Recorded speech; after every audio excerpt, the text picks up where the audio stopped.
Okay. Our next speaker is none other than our VP of Education, Mr. Leo Meza. Hopefully I'm saying your last name right, Leo. First, before we get into all of this speaking stuff, Leo would like to wish everybody a very, very Merry Christmas, a Happy New Year. His New Year resolution is to make more personal goals, to read more books.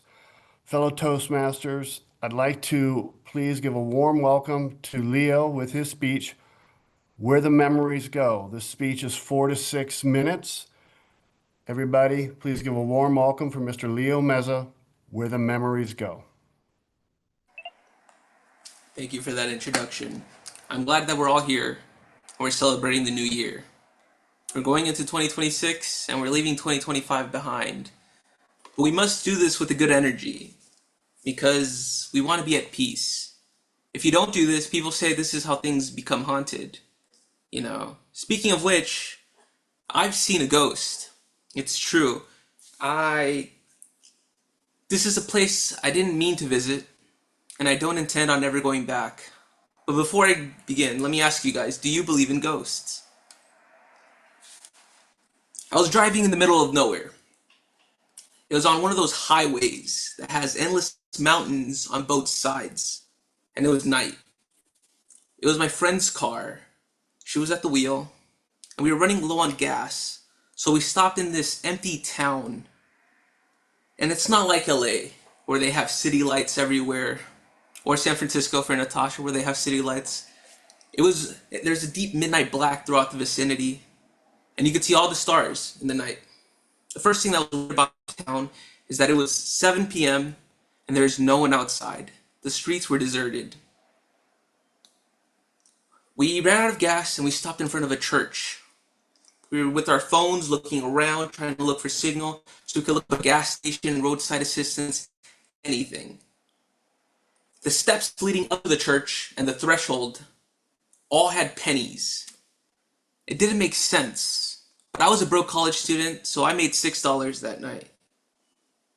Now, I want you to be there with me, to feel what I was feeling. It's deathly cold and quiet, except for the sound of crickets. It's hard to see anything in the area. We weren't scared, but there's this feeling of uncertainty. That's when we see a dog coming down the street. And the bigger problem, it sees us. Its eyes are glowing, its teeth are out, it looks angry. And that was all we needed to get the hell out of there. We started running down the street with the most light. I could hear it growling behind us. There's cold air in my lungs, it hurts, I'm getting tired, my heart is racing. We jump onto one of those giant dumpsters, and the dog is scratching at the metal, snarling, trying to get to us, but it can't. Across the street is the only lighted building in this entire town. It's a theater with these bright neon lights. It looks glamorous. And then, bam! That's when we hear a window smash and a car alarm goes off.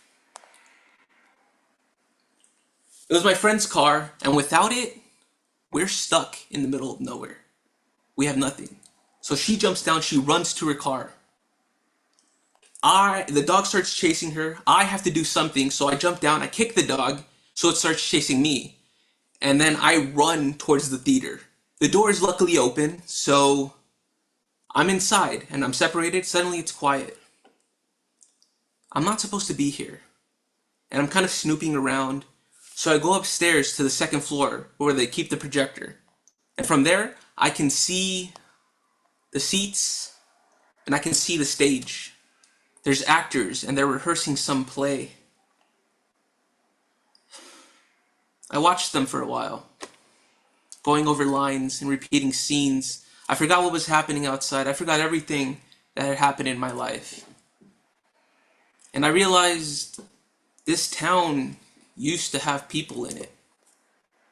They grew up in this town the same way I grew up here in LA, the same way you grew up with your friends and family. All those birthdays, eating dinner together, when we used to sing songs. Do you remember how happy we used to be? So why was this town empty? And what happens to all those memories that we sadly forget? Where did they go?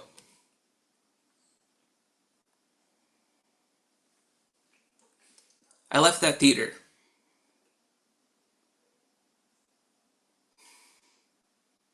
My friend was waiting for me in her car. I don't remember if the window was smashed. I don't even remember if visiting this town was real or if it was a dream. We got the car filled with gas somehow. I don't know. And I never saw that town filled with ghosts again. Back to you, Mr. Toastmaster.